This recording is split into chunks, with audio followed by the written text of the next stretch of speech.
We're here on the Hudson Family Farm in Crawfordsville, Indiana, and today we've taken the time to dig a root pit so that we can gain some insights of how the soil structure and root development is supporting the overall management on this field.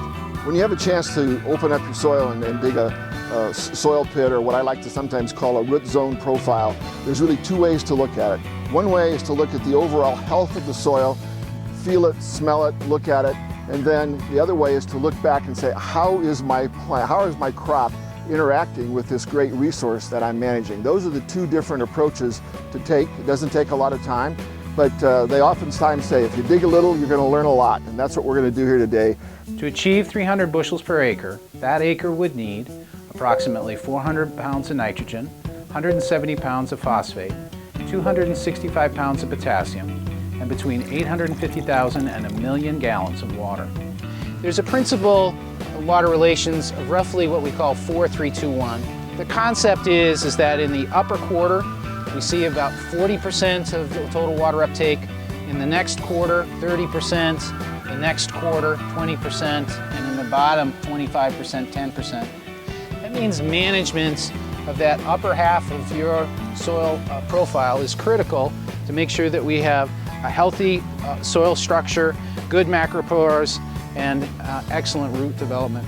When I get down into the soil pit, I want to look at that first aspect of how alive is this soil pit and what's it telling me? Well, first of all, we've got a very deep A horizon here. We've got dark black soil. We've got good granular structure in the top 5 or 6 inches of the A horizon. We've got good subangular blocky structure. You look at that root system and it's alive, it's doing its job. It matches the good condition of what's going on in the cornfield. And we've got a root system that's working hard and using the whole soil profile that's in front of us. Corn plant has 4 different root systems. There's an immature root system that supports it very early from emergence through about V3. But when at this stage of development where we have maximum uptake of water occurring just after pollination, it's the nodal roots that have developed from V4 through about R1 that support the bulk of the nutrient and water uptake that occurs. We're at approximately the R3 stage. Our root system is fully mature.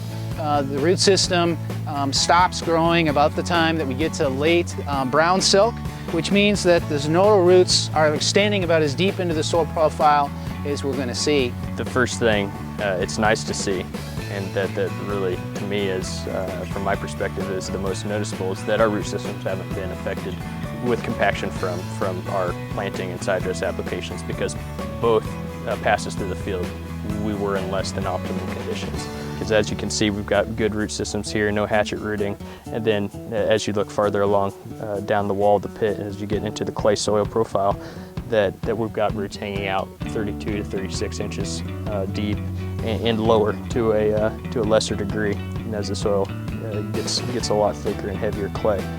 In this field, we took VT samples, found out that we've got really good nutrient uptake at tasseling time when the crop's under the greatest amount of stress at pollination and setting grain. So this crop has responded well to a difficult start, and Christopher and Kurt have been using all their different tools, working with their agronomists at CPS and their own techniques that they've developed over the years. They've put a good program together. Although yield estimates at this earliest stage are inherently a little bit risky, we see the potential for 240 to 260 in the areas of the field that have this outstanding plant health, adequate nitrogen, and good fertility to support their yield goals.